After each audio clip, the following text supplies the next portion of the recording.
పురుషులు మొలతాడును కట్టుకోవడం వెనుక ఉన్న ఆంతర్యం ఇదే. మామూలుగా మగవాళ్లు మొలతాడు ధరిస్తూ ఉంటారు. కొందరు ఎర్ర మొలతాడు ధరిస్తే మరికొందరు నల్ల మొలతాడును, మరికొందరు వెండి మొలతాడు ధరిస్తూ ఉంటారు.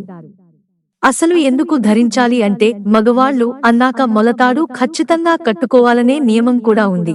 ఇదే విషయాన్ని చెబుతూ ఉంటారు. అయితే దీన్ని నేటికీ కూడా పాటిస్తూ వస్తున్నారు. చిన్న పిల్లలకు కూడా మొలతాడును ఖచ్చితంగా కడతారు. పాతపడిన తర్వాత కొత్తది కట్టి పాత మొలతాడును తీసేస్తుంటారు. కానీ మొలతాడు లేకుండా మాత్రం ఉండరు. ఇలా ఉండకూడదని పెద్దలు చెప్పడం వినే ఉంటారు. అయితే ఒకప్పుడు అంటే బెల్టులు అందుబాటులో లేని కాలంలో పంచెలు, లుంగీలు, ప్యాంటులు జారిపోకుండా ఉండేందుకు వీటిని ఉపయోగించేవారు.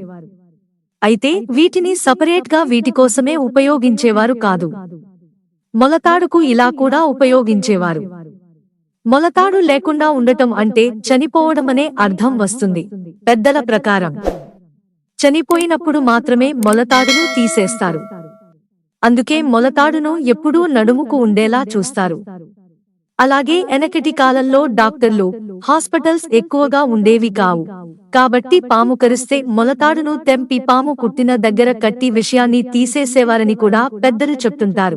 బ్లాక్ లేదా ఎర్రని మొలతాడును ఎక్కువగా కట్టుకుంటుంటారు. జ్యోతిష్యం ప్రకారం మొలతాడు మగవారికి దిష్టి తగలకుండా కాపాడుతుంది.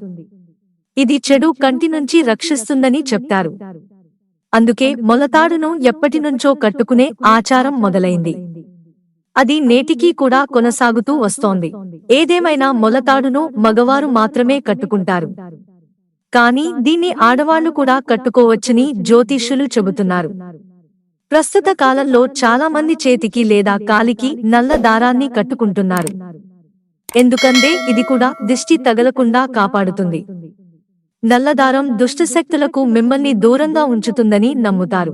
సైన్స్ ప్రకారం మొలతాడు కొన్ని ఆరోగ్య ప్రయోజనాలను కూడా కలిగిస్తుంది. దీన్ని కట్టుకోవడం వల్ల బరువు పెరిగే అవకాశం తగ్గుతుంది. జీర్ణక్రియ మెరుగ్గా పనిచేస్తుంది.